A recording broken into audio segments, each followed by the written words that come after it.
এক বনে হাতি রাজার খুব অহংকার ছিল। সে সবাইকে তুচ্ছ করত। চালাক শিয়াল দেখল এভাবে বনের শান্তি নষ্ট হচ্ছে। একদিন শিয়াল হাতিকে বলল, মহারাজ, আপনার জন্য এক স্বর্গীয় মিষ্টি উপহার এসেছে, যা শুধু নদীর ওপারেই পাওয়া যায়। হাতি লোভ সামলাতে পারল না। শিয়াল আগে আগে চলল, পেছনে হাতি। নদীর মাঝখানে পৌঁছে শিয়াল তার ক্ষুদ্র শরীর নিয়ে সাঁতরে পার হয়ে গেল। কিন্তু বিশাল হাতিটি কাঁদার মধ্যে আটকে গেল। যত চেষ্টা করে ততই ডোবে। শিয়াল হেসে বলল, আপনার শক্তি শুধু অন্যদের ভয় দেখাতে পারে, কিন্তু বুদ্ধি ছাড়া কোনো কাজে আসে না। শিক্ষা: অহংকার পতনের কারণ, আর বুদ্ধি সেরা শক্তি। একটা শিয়াল খাবারের খোঁজে এদিক ওদিক ঘুরছিল।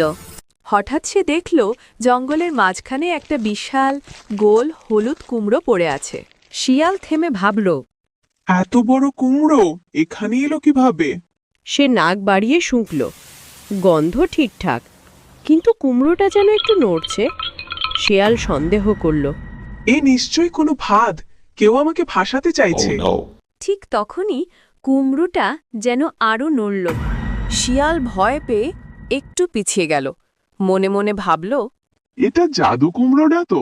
কয়েক মুহূর্ত পর কুমড়োর গায়ে একটা ছোট্ট গোল গর্ত খুলে গেল।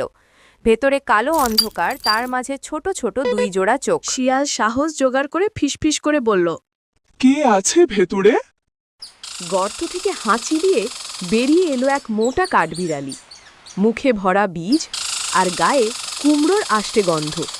কাঠবিড়ালি বিরক্ত হয়ে বলল, এই আমার ঘর বানানোর কুমড়ো, তুমি ভয় পেলে দোষ কার? ভয়ের দোষ আমার নয়, কুমড়োটা এমন অদ্ভুতভাবে ছিল যে দেখে ভয় লেগে গেল। আমি কি করব? চাও তো একটু খেয়ে যেও। না না, থাক, তোমার ঘরই নষ্ট হয়ে যাবে। বরং শান্তিতে কুমড়ো রাজ্য গড়ে তোলো। দুজনে কুমড়োর পাশে বসে গল্প করতে লাগল। আর একটা অদ্ভুত কুমড়ো দুজন অচেনা প্রাণীর মধ্যে একটা ছোট্ট বন্ধুত্ব জন্ম দিল।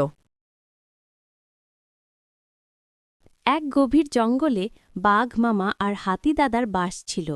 বাঘ ছিল খুব শক্তিশালী আর শিকারী, আর হাতি ছিল শান্ত ও বিশাল দেহের অধিকারী।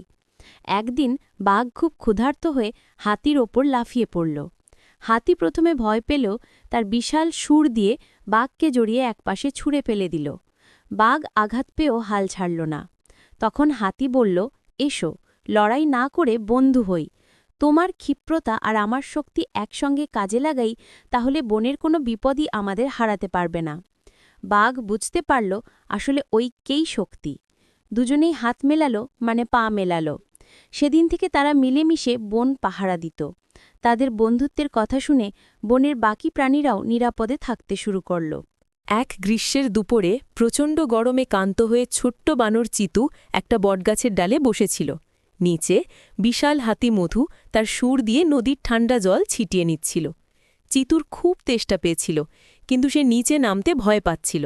মধু তা দেখে চিতুকে বলল, চিন্তা করো না বন্ধু, এসো।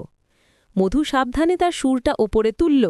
চিতু লাফ দিয়ে সুরের ওপর বসল, আর মধু তাকে নিচে নামিয়ে জল খাওয়ালো। সেই দিন থেকে তারা সেরা বন্ধু হয়ে গেল, একে অপরের সুবিধা অসুবিধা ভাগ করে নিতে শিখল।